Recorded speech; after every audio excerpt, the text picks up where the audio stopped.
Without further ado, I want to hand it over to Carolina and Jessica to tell you how to market your art. Thank you, Jacob. So let me share my screen here.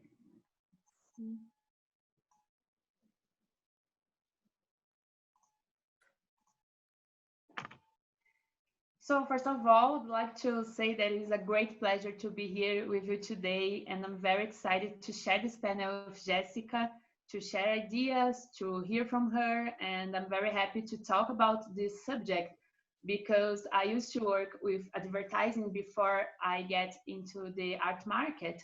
So I think this really helped me to see how art market works with other eyes. So it is very special to be here today to share these thoughts with you guys.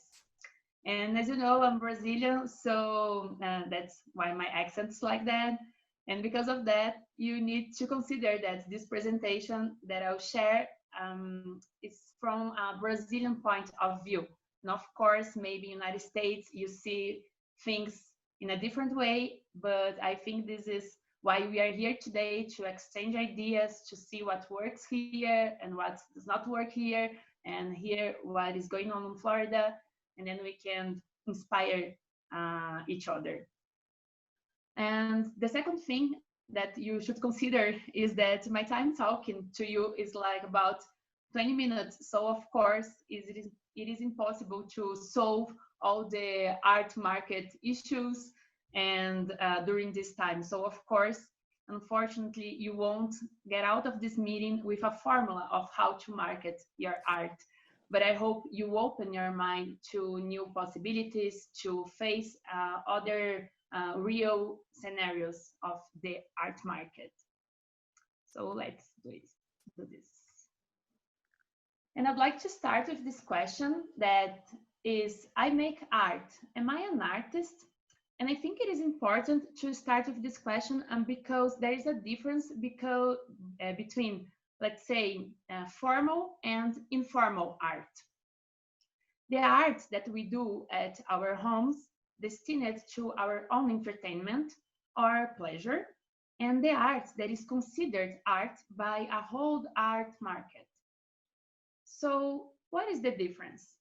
Why can one be considered and cost a lot of money, and the other is just a painting that my mom has in her living room, a paint made by myself? So to answer this, I'll have another question, and it sounds like a little cliche because everybody wants to know what is art, but we need to know what do we understand as art here, because if we are talking about art market, we need to define which art we are talking about. And there are many, many, many ways to see what art is, of course. And I had to choose two of them to show here today. And the first one is art as expression of human condition. It means that because we are humans and we think with symbols, icons, and language, and other things that define us as humans. And we have this desire to express ourselves. And we do this through art, through something that we also call art. And the second thing is art with art market potential. It means that that it is the art that we are going to talk today. And what does it mean? It means that there is this kind of art that answer to the requires that involve the art market. And so it can be exhibited in museums, in galleries, and other culture space. And it can be sold for reasonable prices. Which, this one, the second, is not art made just to express something, just to express something usual or to express beauty. It is an art that fills the checklist of this market. So, what is this market? What is this checklist? And what fills the requires of art market? What I want to present is that there are many, many, many things involved from the moment you finish your work until it turns into an artwork that is recognized by the world as an artwork. And unfortunately, or fortunately, to make art, it's not only the artist's responsibility. There are many professionals involved to make something called art. And I brought here a list. I mean, this is not the official list. I think there is no official list, but some elements that are important to form this art market. So we have museums with their rules, we have biennials, curators, artists, public educative program, archive and memory, galleries, fairs, collectors, artist family, commission, auctions, art criticism, magazines, press, books. We have a lot of things that are involved to this thing we call art market. So it's not easy to finish an artwork and make it comes to these spaces. Of course, it's not easy. But what I want to bring it here today is that it's not a thing that only art is difficult to find its way. It happens with all the products that we have in the world. Just like shoes. I mean, if you make a shoe and you want to sell it, you have a way between one and another. And the art is the same thing. So what can art learn with advertising? If advertising can sell shoes, why can then sell art? So we need to learn with them. We need to learn what they are doing. They can sell everything. So why can we get inspired on them and bring it to the art world? So I invite you to think at art as a product. So art is a product. But why do artists don't want people to think that their art is just another product? Because it is not. It is not. To Hannah Arendt, who is a philosopher, and I'm very in love with her, she says that art is the only project of humanity that has no utility. And utility to her are those things that make our life more comfortable. For example, a shoe. Why do we wear shoes? We wear shoes because our feet are safer on them. Our life gets better when we have something to warm our feet. It is comfortable, so it's easy, it's practical. We buy shoes, we wear shoes because we want to make our lives better. But art doesn't make our life better. Art doesn't have this function. Art doesn't warm our feet, you know? Art reminds us who we are, and this is very, very painful. But even with that, art has beauty and make us feel something good.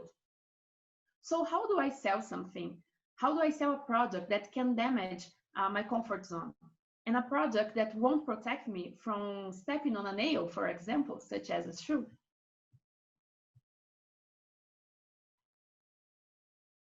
Then I invite you to think what kind of shoes your art is. I don't want to compare art with shoes, but here, this is the exercise to see how advertising see things, and then let's see the shoes as example of it. So you need to decide what kind of art your art is to know in what market you fit. So I separate here some examples of how your art can be compared to shoes. And the first one is, I called it like slow fashion shoes. Do you want your art to be a very special shoe that takes a long time to be produced? A slow fashion shoe that not everyone has. But those who do, they have it because they know this is special. And you won't receive much money because it takes a long time to produce your pieces. And you don't want everyone to have it because it is something special that you don't want it to be reproduced in a fast way. The second example is fast fashion shoes.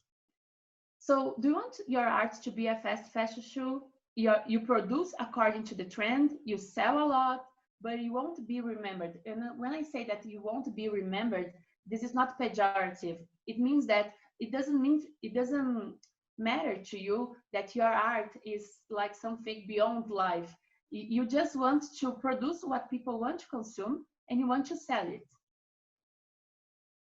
Or you can think your art as a big shoes company, for example, which means that a big shoe company has great values and is recognized around the world. This sounds like the ideal, but I'll get there. Or the fourth option, and that you have your art as your small shoe store, you know. So for this, you make one shoe, you fabric your shoe, you sell it, then you make another, and then you sell it, and then make another, and you sell it, and you are not worried about attending the expectations of the art market. You just do it because you know how to do it, and you want to sell it. So it's like a small business family, you know. You have your small shoe store. For each of these options, there is a way to follow. There is, when you identify your art with one of these options, there's something that you can do to make it work. And for the first one, for the slow fashion shoes, what I say is that you should find a small local gallery, because they will understand that you don't want to be in big museums, in big galleries. You want that people consume it with careful, very careful. For the second option, which is fast fashion shoes, you need to expose your work. You need to make great advertising of it. You need to be near to young curators and make them construct your brand. Because when someone talks about your art, it gets another value. And that's why curators exist, maybe. So someone has to talk on your behalf to make this happen, to make this very popular and very popular. The third option is big shoes company, and you need to keep calm. I said that this is the ideal, but this is the slow option, because you need to produce and you need that time makes your work great. It's not you that make it, it's time, because you need to build a CV for your artwork. It needs to be in many museums, it needs to be in many galleries, it needs to be in many books and catalogs, and this will make your art more powerful. So it needs time, and maybe the money you get with this, it's not for you, it's your family, because you won't be here to see this, because sometimes it takes a long time to make it happen. Or such for the third complement, such as for big shoes company, right? It doesn't start and then it is a great success. There is a long way to this. And the fourth option, your small shoe stores, then you can be your own curator and gallerist. You can sell your art online, for example. You can construct the image you want. You can have an Instagram account where you are the CEO and the artist of it. In this option, you probably have money every month, but it will be hard to be in a museum, for example, because it is not what a museum is looking for. This is an art that people will consume it and people can afford to it. So all of these options, they are great. There's no right or wrong with these options. It's okay to admit that you are an artist that fit in one of these options. You don't need always to be in a museum, or you don't need to sell all the time. You need to understand what kind of artwork you produce. So I think, since we are comparing art with advertising, we need to understand who is your consumer, because art is for everybody, but specific art is for specific people. And there's no problem in saying that, because some people want to see something, wants to consume something, and other person wants to consume other things. So you need to study who is the person that likes your artwork and how does this person consume it. So do they buy or do they appreciate? Because there is a difference between these two things, and you can get money with these two options. There are some kind of artworks that you don't buy, that you don't sell, that they are something to be appreciated, like in a museum, in a gallery, or other cultural space. And the money you get is for being there, like the museum or the gallery pays for you to be there. And then, but you don't sell the artwork. So you need to understand if your public like your work because they want to buy it and they want to have it, or they just want to appreciate it. So if your public doesn't buy art, don't sell to them, show them your art. And if your public doesn't visit your art, don't show it to them, so sell it to them. So it's very different. It's very different. Sometimes, of course, there is a kind of art that you can buy and that you can see, that you can admire. But it's okay to separate this to be more comfortable with the idea that sometimes selling is not the best way to receive money. Sometimes exhibiting is the way that you receive more money. So you don't need to adapt your art. You need to be adapted to your market, such as in all other categories of products in the world. Sometimes artists change what they are doing because they think that they are not selling because people don't want to see this. But maybe the people that are seeing this are not the people that need to see this. Sometimes you need to change for whom you are showing your artwork. And I would like to emphasize that for Hannah Arendt, I love her, but she says that art has no utility, and I understand her, but I don't agree with her. Because I think that when you find your art utility, it's easier to understand what do you want with it. Because sometimes you just produce, it is in your mind when you are painting, when you are doing, I don't know, your kind of art, and it's very clear for you, but it's not clear for everybody. So you need to understand what is the utility of this artwork for you and for those who are seeing this. So I brought here some advices, I can say like that, to finish my part. And since I work with international art biennial, I know how hard it is to get into an event, but I can see what the public think when they arrive into an exhibition. And if I can tell to all the artists that make your art accessible and talk to people about your art, I mean that it's not fair that people need to guess what you are trying to say. I know sometimes the artwork speaks by itself, but it's okay that you explain to people. If you talk about your art a lot, people will be curious about it and will want to buy it or to consume it.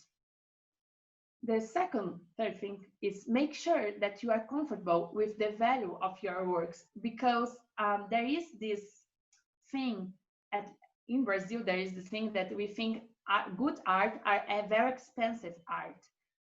But if your art is very expensive, then you won't sell it because people don't have this money to buy it. So you need to be sure that you are comfortable with this value, that you know why this is the price of your artwork. The other thing is respect other artists, of course, and join the groups you identified with, like all the movements of art history, like Impressionism, Cubism, and all those things, are artists that get together because they have something in common. So find these artists in your city that do the same or very similar thing like you do, because it will make you stronger. When you are together, it's better for the art market, because we will see this as a trend or as something good, as something new. And this is what my art market is looking for. And the last thing is understand what kind of artist you want to be. So as I said, there is nothing wrong to admit that you are a kind of artist or that you want to be a kind of artist, but you need to be sure of it so you can be more prepared to this art market. So my time is very short, so this is what I have to share with you today. Now I'm looking forward to hear from Jessica and know what she has to add. Thank you.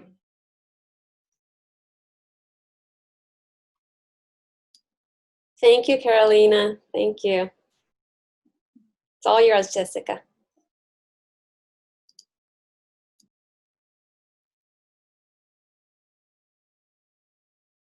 You're muted, Jessica, you're muted.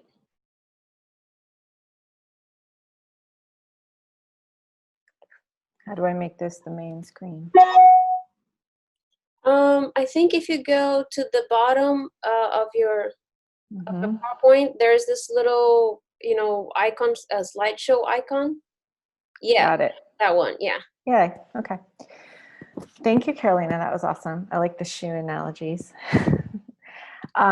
So I'm going to take it much more specific and talk about the nitty-gritty of preparing your artwork, because what I do on a daily basis is deal with artists who are looking to be involved in shows, submitting to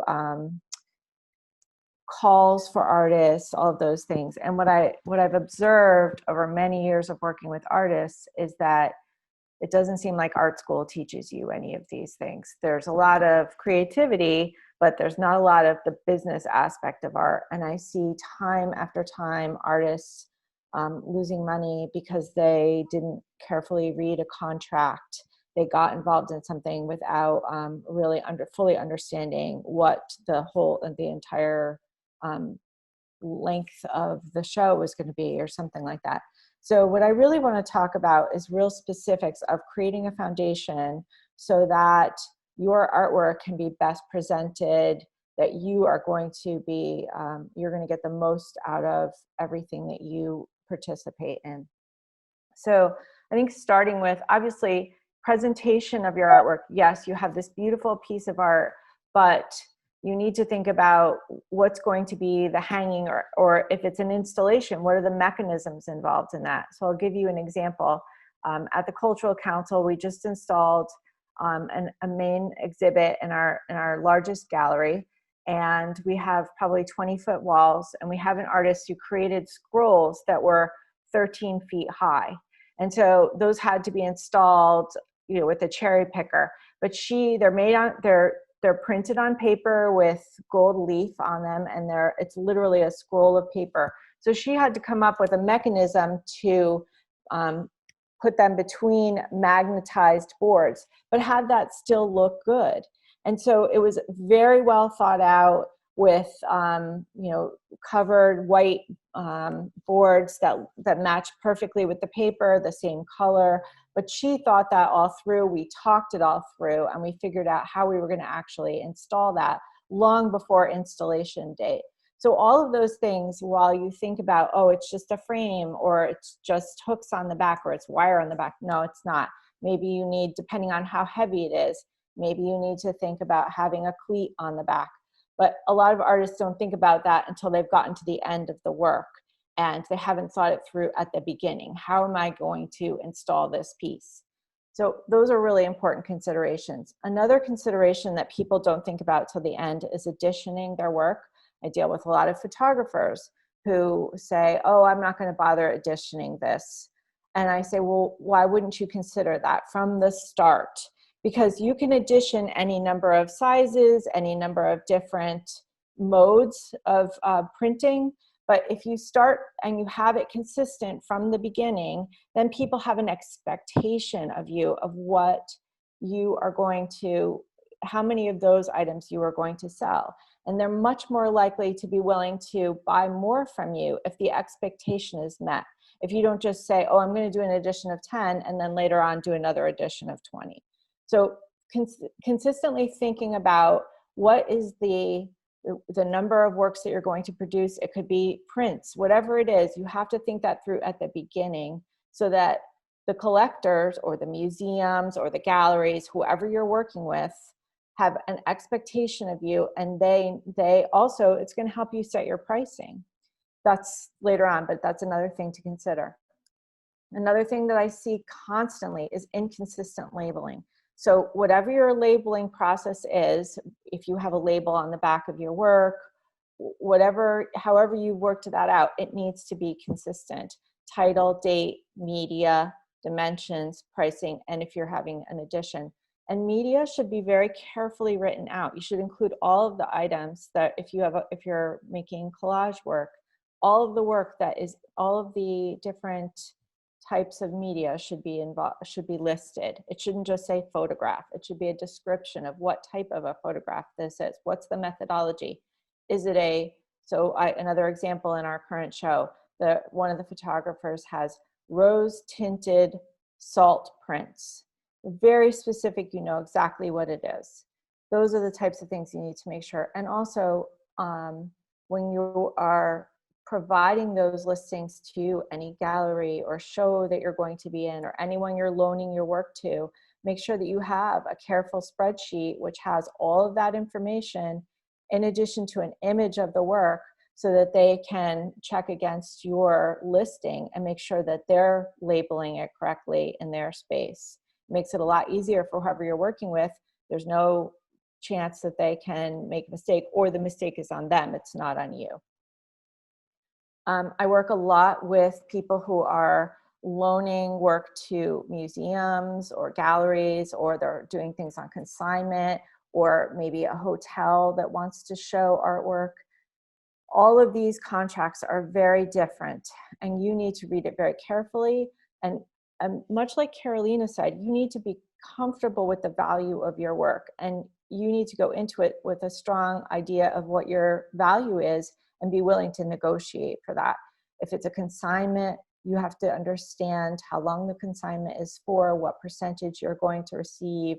All of those things should be carefully reviewed up front, so that at the end, I've seen time and time again where artists don't get paid. You need to know exactly when you're going to get paid, how frequently, like if they're loaning your work, if they're paying you rental on a work, any of those things you have to get in the contract up front. The percentages paid can vary from one gallery to another, from one museum, or, you know, if you're in a, not a museum, but like I keep coming back to a hotel because there's a situation here in Palm Beach recently where artists were requested to loan their works, and they're getting paid a rental fee, but they can also sell their works. So all of those things are in the contract. Carolina touched on pricing your work. I think that there's a lot of different ways to go at pricing work. And of course, you can talk about the time and the time that you've spent creating the work, in addition to the materials that are involved in creating the work. But also, your pricing should reflect what you are selling your work for, what you have been selling your work for. And as you consistently, as the prices rise, be it if you're selling them, like she mentioned, you're selling them yourself online, or you're selling through a gallery, you don't ever want to undercut yourself in some other situation. So if you do have a gallery and then you have somebody come directly to your studio, don't undercut your gallery. Make sure that you're always consistent in your pricing. And if you have an opportunity to sell your work in a different location where you'll receive a higher percentage, then you can adjust the pricing of the work such that you can explain that you will receive the same amount as you would if you were at your gallery. But don't ever undercut another situation where you have your work, because then you end up losing. You end up losing in the end. Insurance kind of goes back to consignments and contracts. You should always have your work insured wherever you're showing it. It should always be insured. And or if you're moving your work, you should always consult make sure that you've supervised the insurance on the work. Most moving companies will only pay 60 cents a pound They are not paying for the insurance on an artwork. So you may want to have supplemental artwork insurance if you're having the work moved. You need to know the difference between retail replacement value and fair market value. Those are two values that are in appraisals, used in appraisals. And retail replacement value is equal to insurance value. So the replacement value of your work, were it to be damaged, is the retail replacement value. That's what you should have it insured for. So if you're selling your work for $2,000 and if something happens to that work, the insurance value on that is $2,000. The fair market value is the value of something on the open market. So if tomorrow it had to be sold to get money for that piece of work, you just needed to have some money and it had to go on the open market, like an auction, Paddle Aid or something like that, what might it receive in that open market? In the past, the fair market value, the auction value was often much less on a lot of artwork, but now on contemporary artworks, it can often be the same. It can be more fair market value. It just depends on the type of artwork.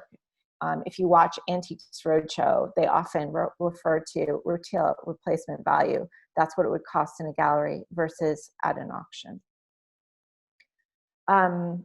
There's a lot of resources available to artists, and I don't think they always reach out for assistance.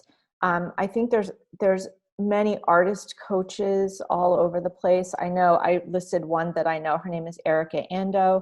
She used to be based in Florida, and now she's based in Connecticut, but I know that she works virtually with artists all over the country.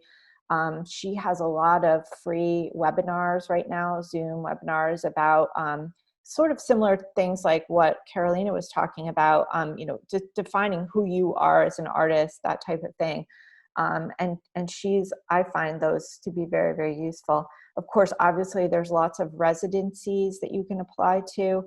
I just discovered not very long ago about the Clark Hewlings Foundation. They have a great number of lectures. They're all recorded, podcasts, lectures, conferences. Many of them are free, or you can get funding for them. And I think it's a really worthwhile organization. It focuses entirely on artists, empowering artists. I'm at the Cultural Council for Palm Beach County, but of course there are cultural councils all over the country. There's the South Florida Cultural Consortium, and there's so many. If you follow, as Carolina was saying, I think if you follow the organizations that are most appropriate to you and your type of artwork. I know, for example, the Cultural Council, we have on our website an extensive list of calls to artists, all types of calls, from mural artists to exhibitions and contests and people who are looking for donations to auctions or any number of different things. So, figuring out what type of artist you are, what your market is, where you're best suited, but getting engaged in these type of things and repeatedly checking to see what are the options for you, where should you get involved. And that's really all I have. I'm happy to answer questions. I'm sure that Carolina is as well. It's been really great to have a chance to chat. This is my email and my phone number. If you have any questions, if you want to follow up, I'd be happy to. Carolina, I didn't have your information, but if you want to list that somehow, I'd be happy to. Let me see if I can. Do I need to stop sharing, Grazi? No, you can leave it up. Just Okay. leave it up. Yeah. And I think Carol's email, if I may, Carol, can I? Yeah, sure. It's L-O, I'm just going to put it on the chat so you can add L-O-C-H? Yeah, Carol, Gmail. There you go. Spell it better. Yeah. So, if anybody has any questions, feel free to type it in the chat or just unmute yourself. If not, I have questions.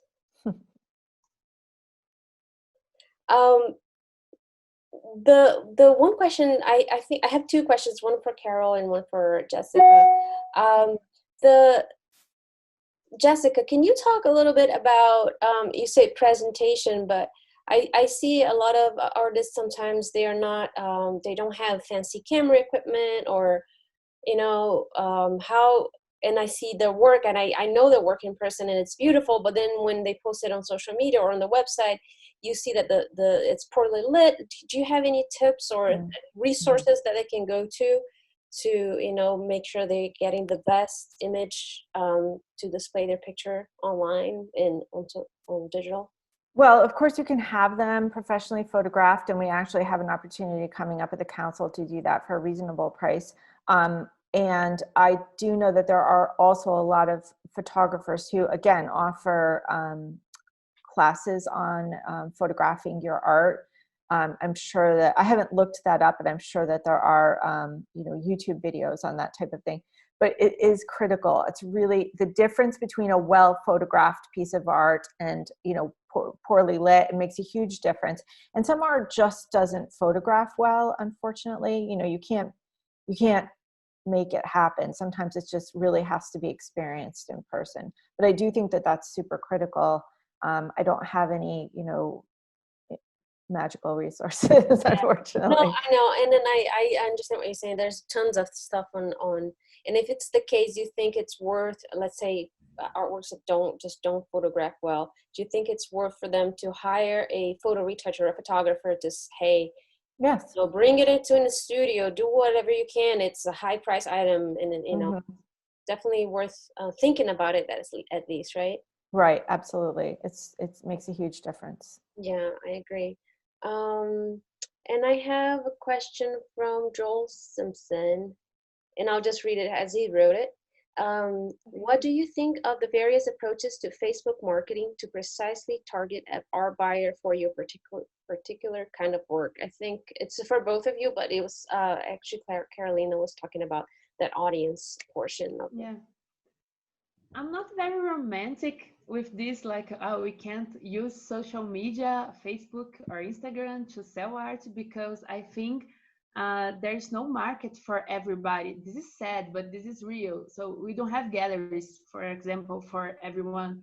So I think that if we use what Facebook has to offer, such as Instagram, we don't have anything to lose. So for me, it's fine. It's not bad. I don't think an artist is not a good artist because he uses these things. Okay, so like targeted buyers. And still on that topic,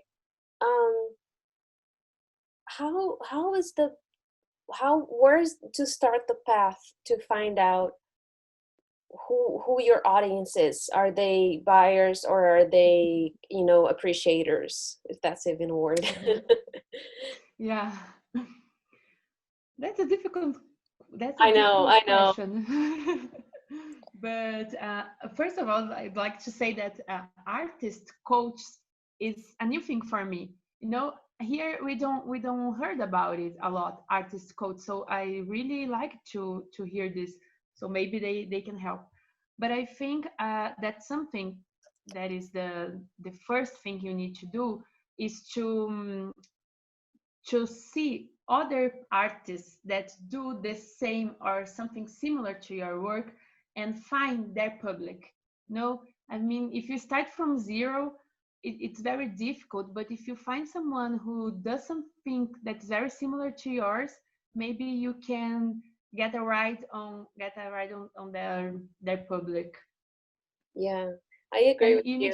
You need to try, you need to exhibit. If there is no gallery or museum to exhibit your artwork, you can make so many other things, like you can exhibit something on Instagram, on Facebook, and you can do this at on the street. You can find other ways to show your artwork to people, and then you can see their reaction and talk to your public about it. It goes back to what you said about the collective of being together with a group of artists, not only following them and looking up to them, but actually being part of a collective or of a member of the council or things like that. And I do have another question. You need to share the market with them. Yeah, exactly. I do have another question from Dave Rosenthal. Any specific advice about altering our marketing strategy with so much being virtual today, approaching galleries, etc. Do you, I think he meant, correct me if I'm wrong, I think you meant how do you not market in the digital world, social media, but how do you pitch? Is that correct, Dave?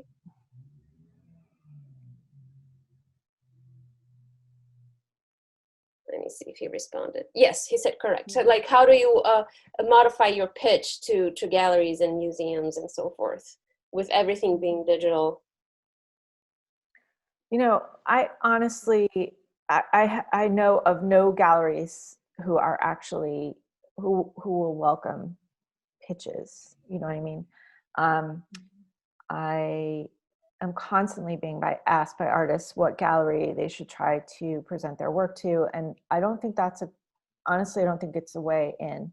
I think you need to present your art really back to what Carolina was talking about, be it on Instagram, be it on multiple avenues. I know so many artists whose work was quote unquote discovered on Instagram. They just kept posting and they kept selling through Instagram. And then ultimately a gallery came to them. It's pitching to a gallery. I've never met an artist where that actually worked. So I think that you just have to keep making it and selling it and finding other avenues to show it, be it, small group shows that you create yourself in a pop-up location, whatever galleries also aren't the be all and the end all. And galleries are struggling just like everyone else right now. So I think the virtual world is a great opportunity, but it also spreads everything out. So there's just like so much out there right now. Would you say, would you also include in that, like making sure he's on the loop for all the call to artists and responding to all of them as well, right? Well, appropriately. Just answering every call to artists doesn't help you if it's not what you're, right? Exactly. Appropriately, yeah. yes. Yeah, every call that, it's appropriate. Yes. Yeah. But that's another thing. I know a lot of artists who spin their wheels, submitting to everything that they don't all match up with what their art is. Spend the time on the ones that are really, really correct for you and make those good, and go back to the basics and make sure that you have beautiful pictures of your artwork for that call. Those make it, spend the time on the things that really matter. Got you. Yeah, Dave just said thank you. I think Maya Sharapova has a question, and I think you kind of answered it, but I'll read it to you just in case you want to add something else. And this was for Jessica. Could you please talk about preparing art and marketing yourself for someone who hasn't exhibited before, a career change in fashion design, professor to visual artist, specifically installation art? So that's one that would be great for calls. Yeah. There's a lot of calls for installation art. Mm-hmm. So Carolina was talking about, right? Finding the places where it's appropriate. You're not going to sell as much installation art as have people come and view the installation art. So you're going to get paid by installing it in a location where they want to have that. So like I ran the Cultural Lab at City Place, which was an enormous contemporary art installation. And people were there all the time, walking through, experiencing the art. None of those artists sold any artwork out of that place, but they got paid for being in it. Mm-hmm. That's the type of thing that you need to really focus on if you're doing installation art. Got it. And then I think this is for Carol, from Maria. When it comes to online auctioning, selling, and artwork, what specific cautions shall we take as opposed to traditional in-person auctioning? Let me read the questions. Oh, I think she's talking about online auctioning versus like in-person auctioning. What cautions to what should they, As an artist or as a buyer? I think as an artist, I would As an say. artist, right? Correct if I'm wrong, Maria. I think auctions are, yes, artists, of course. Yeah, just uh, it's more common to have more artists than buyers, of course. And I think that auction, auctioning and online is very, the thing is what Jessica told about present your art. You need to present your art in a way that people can understand with good quality. I mean, if you have a good photo of this, if you have a good description, the label is good, you need to prepare the artwork for people who won't see it in person. No, you have to sell it like you sell a moment on Instagram, because people aren't there, and so you need to give a lot of information so the person really understands it and wants to buy it. So if you don't say everything about your artwork, maybe you fail because people don't have other information beyond what you put in the description of the auctions. So give a lot of information and do a very great presentation of your work. And if it is an installation, for example, be sure that there are many angles of it, that you know the size of it, how to install it, and everything else. Be careful of the contract of whatever you're signing up for, that there's you know what the process is between selling it, getting paid for it, and how it's going to be delivered to the buyer. Yeah. Make sure that you're not ending up, if there can be any number of different agreements, but make sure you understand who's paying for what. Yeah, and if it is an international event, you need to be careful twice, because sometimes if you need to send your work to another country, then you have to pay a lot of taxes, or maybe they won't let it arrive. Here in Brazil, it's very complicated to bring and to send artworks. So I recommend that you do this in an auction that it happens in your city or in your country at least. So they don't get stuck with the fees and the Customs. and then the customs debacle. Mm-hmm. Oh, I have one more new message. Oh, it's actually just a FYI to everyone. I mean, is there anything else you guys want to? I did want to add on the chat.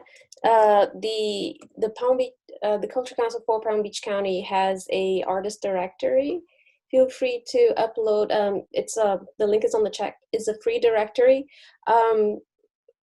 where you can upload your artwork. It's not a marketplace, so it's not like they can purchase it. It's just so someone who knows so they get to know your artwork, and they might commission you, or then contact you to buy it. So it's not a marketplace, it's just a directory, but it has space for I think 5 images and a couple of videos if you want, and it's free. I mean, so I will definitely take advantage of it if you're here, if you're a working artist in Palm Beach County.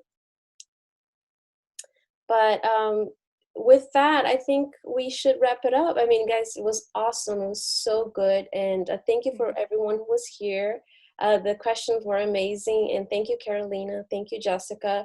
You guys were amazing. Very two sides of the same